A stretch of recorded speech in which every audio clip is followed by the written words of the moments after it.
Hello, everybody, and welcome to Real Estate Daily. My name is Troy from the House Heroes, and every day we give you the news that's happening across the real estate and mortgage industries. And today is no different than most. We're starting to see earnings seasons going off right now, and in our industry, we know that on the real estate side, we see the sales that are there, even though the values are going up, sales are going just slightly down due to inventory issues. But on the other hand, mortgage companies are having a lot tougher time in the fact that we've just seen rates kind of bump up in the fourth quarter and continue here in the first quarter of 2022. And that's really caused some earnings to really get crushed. And first piece of news article we have here is Loan Depot, the infamous Loan Depot. And they just got absolutely crushed. Their fourth quarter earnings was 90% less than 2020. And this is all due to the fact that certain mortgage companies are more apt to do, refis than to do purchases. Bigger companies like Rocket Mortgage, companies like that. What they do is they diversify. They have the retail side, they have a wholesale side, and they break it all up. I have purchase side, refi side. So they're more flexible and diverse, yet other companies that are out there like Loan Depot are just not. And so when they're really specializing in one area, refis, they get crushed. And this is exactly what's happening.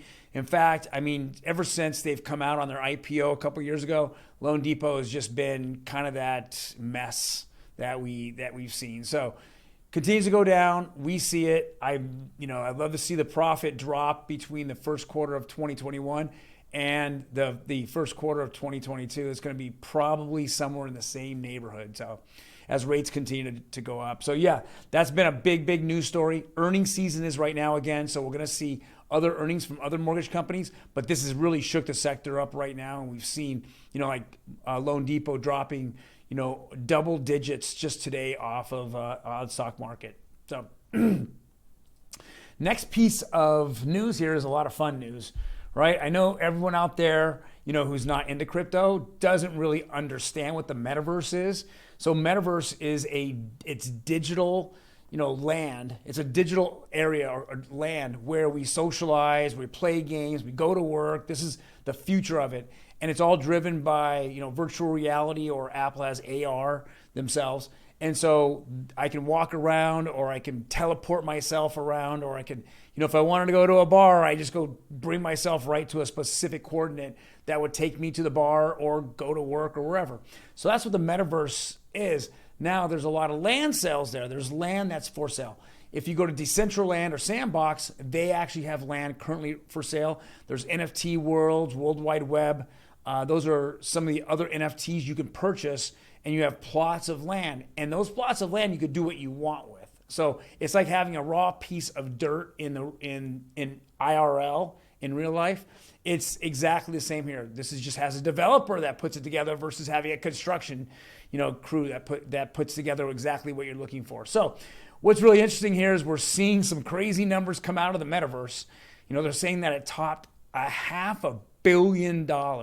This is insanity. $500 million of virtual land sold in 2021, and we're absolutely going to see billions of dollars sold in 2022. It'll be. My guess is going to be about $3 to $3.5 billion. I know that Facebook, which they've changed their name to Meta, is going to have their own metaverse. And so they won't even be, let's say, there's a good chance they won't be purchasing it. They'll just have their own, and they won't even sell it. And then we just saw the big purchase of Microsoft, of Activision, and all the gaming that's there. And now they want to bring that to the Metaverse. So they're going to build theirs out as well. And they've been building it out now for probably 6 months or so. But the huge acquisition of Activision just shows that their commitment to this is just greater than anyone ever thought. So yeah, I laugh it off. I own a couple pieces of land in the Metaverse myself. Actually pretty expensive land, for things that you just don't, that are just digital and just out there. So next piece of news that came out by CNBC is Suburban Sprawl is weighing on U.S. economy. This is pretty interesting.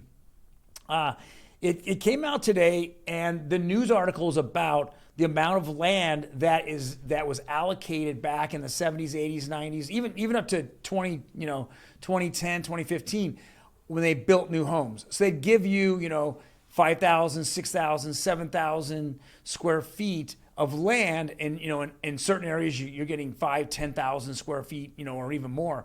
And now, as the builders are building out, they're just putting you in these tight little boxes. So they're, instead of building, single story families that are 2,000 to 2,500, they're building 2-story family, single family residences that are now straight up. And when they're straight up, there's less land.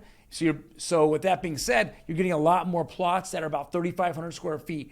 Well, they're saying that as the continual build out of new homes in the United States, there just isn't going to be enough land as the foreseeable future, 20, 30 years from now.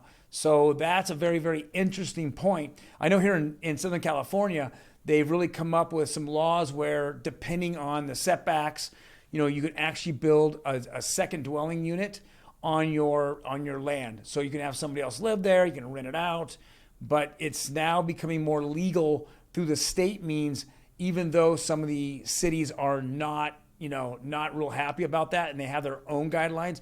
The state has now passed a couple years ago where if you can build on it, as long as you stay within the certain guidelines, again, setbacks like 8 feet away from the property line, can't build on your neighbor's property line for most instances. So very interesting about this article coming out. They're already foreseeing that there's going to be obviously a housing crisis even more.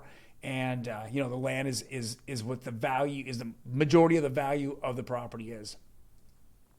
Here's another article that came out. It's Realtor.com. It says, forget big homes and pools. These are must-have home features of 2022. And I read the article, and there's a couple of things in here that really make sense.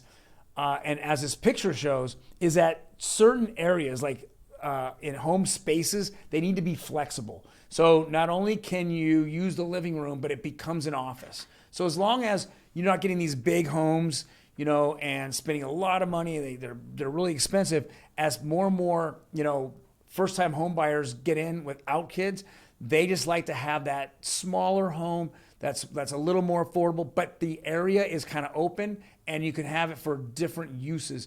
Here we show a gentleman in his front room. He has his guitar there, so I'm sure he plays his guitar a little bit. Then he's doing some work, probably watching TV, while the young lady here is at a desk, which actually can then double as a dining room table as well. So the flexible spaces, especially for more and more people that are living at home and are working from home, is now becoming prominent in our society. These are the things that are becoming more and more aware in 2022. And then the last article here, which we kind of wrap things up, is just kind of what the rates are. We're seeing rates they're just kind of staying steady. There's no real jump up or down on them. I think that the news of the Fed meeting last week, after being thought through by a lot of analysts, is that it just didn't have all the anger that we heard, or the disappointment in the economy that we heard the Fed meeting from Jerome Powell in December, and again a little bit in January. So since he didn't raise rates, I think that the rates going up were already built in for that raise, that Fed raise. So I think we're going to see that Fed rate raise in March. But I think that the numbers are already built in. So I think we've kind of hit a plateau here, and depending on which way the market goes, we're going to see them slightly go up or slightly go down, and they're going to stay in this range for the foreseeable future, at least until up to that next Fed meeting in March. So, well, guys, if you like the content, please hit the like button. And that's it for today. This is February 1st, January 31st, February 1st, 2022. Hope you guys are having a great day, and watch us tonight on Instagram Live at 8 p.m. Pacific Standard Time. You guys take care.